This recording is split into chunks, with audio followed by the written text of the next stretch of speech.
தமிழ் சட்ட நேயர்கள் அனைவருக்கும் வணக்கம். இது வரைக்கும் எங்கள் சேனலை சப்ஸ்கிரைப் பண்ணலைன்னா மறக்காமல் சப்ஸ்கிரைப் பண்ணிக்கோங்க. அப்போ தான் நாங்கள் தினம் போடுற பதிவு உங்களை வந்து அடையும். உங்களுக்கு எந்த டவுட்னாலும் நீங்கள் கமெண்ட் செக்ஷனில் கேட்கலாம். நாட் ஓன்லி சிவில் கிரிமினல், நீங்கள் எதுனாலும் கேட்கலாம். அதுக்கான ரிப்ளை உங்களுக்கு பண்ணுறோம். இன்னைக்கு வீடியோக்குள்ள போகலாம் வாங்க. ஸோ சிஆர்பிசி செக்ஷன் 221 இன்னைக்கு பார்க்க போகிறோம். So it's doubtful what offences has been committed.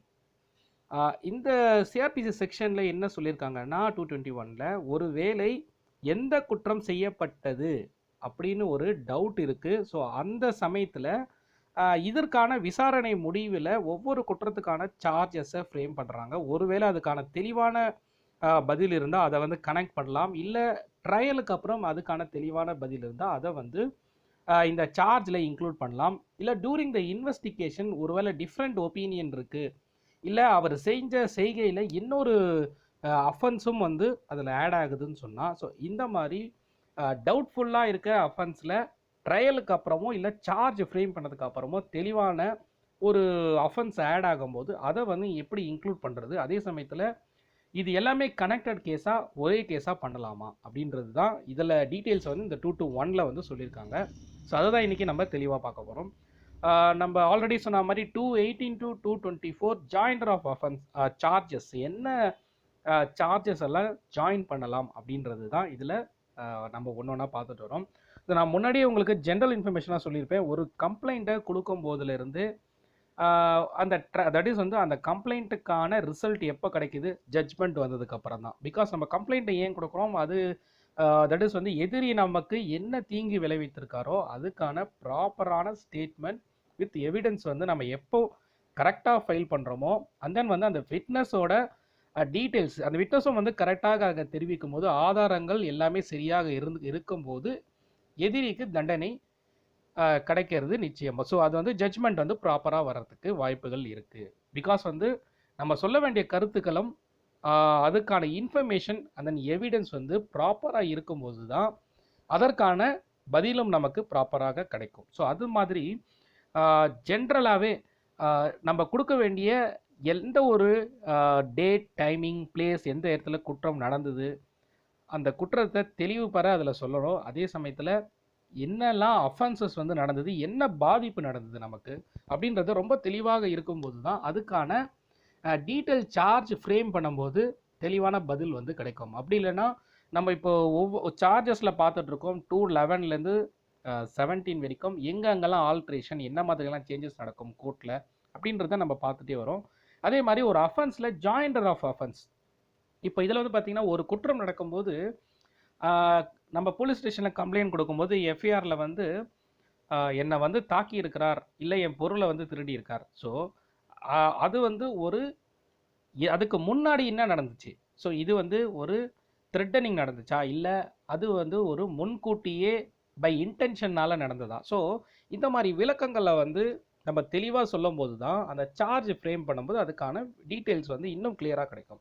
இப்போ இந்த 221ல் பார்த்தீங்கன்னா என்ன ஒரு டவுட் இருக்குது, ஒரு அஃபென்ஸ் நடந்திருக்கும் போது என்ன வந்து கிளாரிட்டி வந்து கிடைக்கல, அப்போது டியூரிங் த ட்ரையல் அதோட கிளாரிட்டி கிடைக்கும் போது அதுக்கான அஃபென்ஸ் வந்து ஆட் ஆகிறதுக்கு வாய்ப்புகள் இருக்குது. ஒரு எக்ஸாம்பிள் நான் லாஸ்ட் வீடியோவில் கூட சொல்லியிருந்தேன்.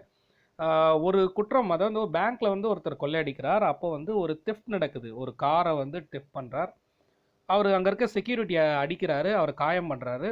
அண்ட் தென் வந்து பேங்க்லேருந்து கொள்ளையடிக்கிறாங்க. இப்போது காரு தெஃப்ட் வந்து குற்றத்தில் வருது, அதே மாதிரி பேங்க்கில் கொள்ளையடிக்கிறது வருது. இப்போது அங்கே ஒரு தட் இஸ் வந்து செக்யூரிட்டியை வந்து காயம் பண்ணியிருக்காங்க, அவர் கிரேவியஸ் ஹர்ட், அவர் வந்து இன்ஜூர் ஆகி ஹாஸ்பிட்டலில் அட்மிட் ஆகிருக்கார். இந்த அஃபென்ஸ் வந்து அந்த குற்றச்சாட்டில் வரலை. ஒருவேளை ஆன் போலீஸ் ரிப்போர்ட்டோ இல்லை இது டைரக்ட் கம்ப்ளைண்ட்டோ எப்படியோ அந்த இன்ஃபர்மேஷன் இல்லை. இப்போது டியூரிங் த கோர்ட் ட்ரையலில் ரெண்டு சைடும் வந்து விசாரிக்கும் போது அப்போது ஒரு புதிதாக வந்து இந்த அடிபட்டிருக்காங்க, இது ஒரு அஃபென்ஸ் பண்ணியிருக்காங்க, அதனால் வந்து ஒருத்தர் இன்ஜூர் ஆகிருக்காருன்னும் போது இந்த பர்டிகுலர் அஃபென்ஸும் அந்த அக்யூஸ்டு மேலே போடப்படுகிறது. அப்போது அந்த செய்கை செய்யப்பட்ட விதம் என்ன வந்து அதை செஞ்சுருக்காங்க, ஒன்றுக்கும் மேற்பட்ட அஃபென்ஸ் வந்து அங்கே நடந்திருக்கா. ஸோ இது எல்லாமே கனெக்டட் அஃபென்ஸாக இப்போ எடுத்துக்க முடியுமான்னு கேட்டால் நம்ம லாஸ்ட் 220லே பார்த்தோம். ஒரே மாதிரியான பனிஷ்மெண்ட் இல்லை அந்த மல்டிபிள் ஆஃப் பனிஷ்மெண்ட் ஒரு நபர் செஞ்சுருக்காரு, அது எல்லாமே வந்து ஒருத்தர் மேலே வந்து சாடப்படக்கூடிய விஷயம். அப்போது அந்த பர்ட்டிகுலர் அஃபென்ஸ் ஒரே அஃபென்ஸுக்காக மல்டிபிள் அஃபென்சஸ் வந்து நடக்கப்பட்டிருக்கு. ஸோ அது எல்லாமே கனெக்ட் பண்ண முடியும். ஏன்னா பிகாஸ் வந்து அந்த ஒரு நபரோ இல்லை மல்டிபிளரோ ஒரே அஃபென்ஸுக்கு மல்டிபிள் டிஃப்ரெண்ட் ஐபிசி செக்ஷன் வந்து அப்ளை ஆகுது.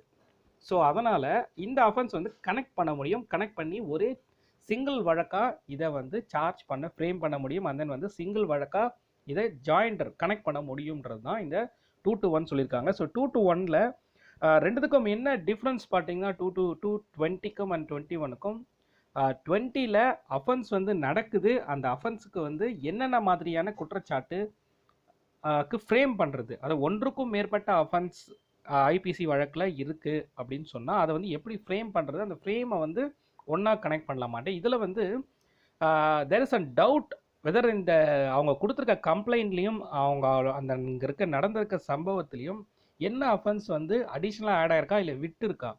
அப்போ அதற்கான அஃபென்ஸையும் டியூரிங் த ட்ரையலில் இன்வெஸ்டிகேஷன் பண்ணி அதை அவுட்புட்டை கொண்டு வரும்போது அப்போ அதில் வந்து என்ன மாதிரியான சேஞ்சஸ் தட் இஸ் இன்க்ளூட் பண்ணலாமா இல்லை அடிஷ்னல் அஃபென்ஸ் வந்திருக்கா.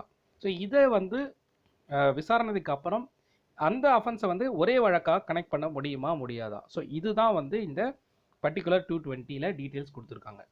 ஸோ நான் நீங்கள் கொடுத்துருக்க இன்ஃபர்மேஷன் உங்களுக்கு யூஸ்ஃபுல்லாக இருக்கும்னு நினைக்கிறேன். வேறு எந்த டீட்டெயிலாக நீங்கள் கமெண்ட் செக்ஷன் கேட்கலாம், அதுக்கான ரிப்ளை உங்களுக்கு பண்ணுறோம். அடுத்த வீடியோவில் உங்களை சந்திக்கிறேன். நன்றி, வணக்கம்.